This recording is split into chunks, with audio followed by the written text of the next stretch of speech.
Subscribers yang sekali ini bertanya dengan saya seputar masalah keluarganya.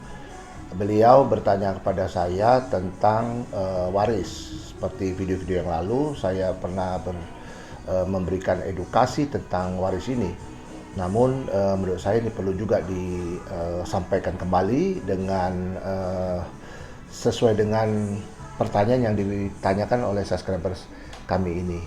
Pertanyaannya begini, saya ini anak yang paling tua. Terus ketika orang tua saya masih hidup, adik saya yang semuanya berjumlah 2 orang itu tinggal bersama-sama dengan orang tua saya. Saya sekolah di luar negeri cukup lama. Karena saya itu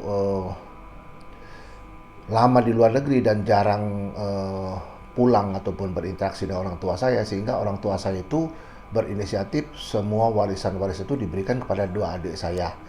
Nah, pertanyaannya adalah apakah saya ini tidak bisa mendapatkan hak waris seperti yang kita ketahui katanya bahwa kan setiap anak itu pasti punya hak waris seperti itu. Itu pertanyaan seperti itu. Jadi begini, waris itu hak. Waris itu tidak hanya kekayaan ya, tapi juga utang gitu loh. Jadi kalau orang tua semasa hidupnya menghibahkan ya, saya ulang ya, menghibahkan, kalau sudah meninggal namanya mewariskan. Menghibahkan kepada 2 adiknya itu sah-sah saja, karena ketika orang tuanya masih hidup itu hak sepenuhnya itu ada di tangan orang tua. Jadi para ahli waris ini hanya menjadi orang-orang yang berpotensi menerima warisan. Nah, untuk hal semacam ini sebenarnya ya diperbolehkan dalam aturan hukum ya. Namun yang perlu kita tahu juga, ini harus memikirkan hak-haknya dari anak yang lain. Anak yang lahir dari perkawinan yang sah artinya apa? Artinya mengikuti prosedur yang benar, terdaftar di catatan sipil, ya. Itu memiliki hak waris. Jadi walaupun bagaimanapun juga ketika orang tuanya itu meninggal ya, terus si anak ini bisa menuntut kepada adik-adiknya ini hak waris seperti halnya yang dilakukan berdasarkan pada aturan hukum. Namun mungkin tidak lagi penuh ya, karena ada aturan seperti itu.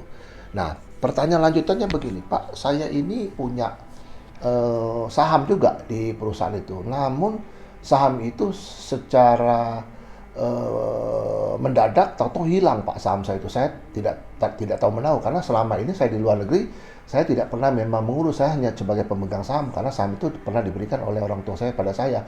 Kok bisa hilang setelah orang tua saya meninggal? Nah, kalau bisa hilang ini agak aneh ya, karena saham itu kalau seandainya mau ditransfer ataupun dijual harus melalui rapat umum pemegang saham, harus ada acaranya, harus ada berita acaranya, penjualan saham, hibah saham, pertukaran saham, bla bla bla, itu harus ada caranya gitu. Kalau sampai hilang itu pasti ada fraud, ada yang perlu diselidiki atau disidik ya oleh aparat penegak hukum.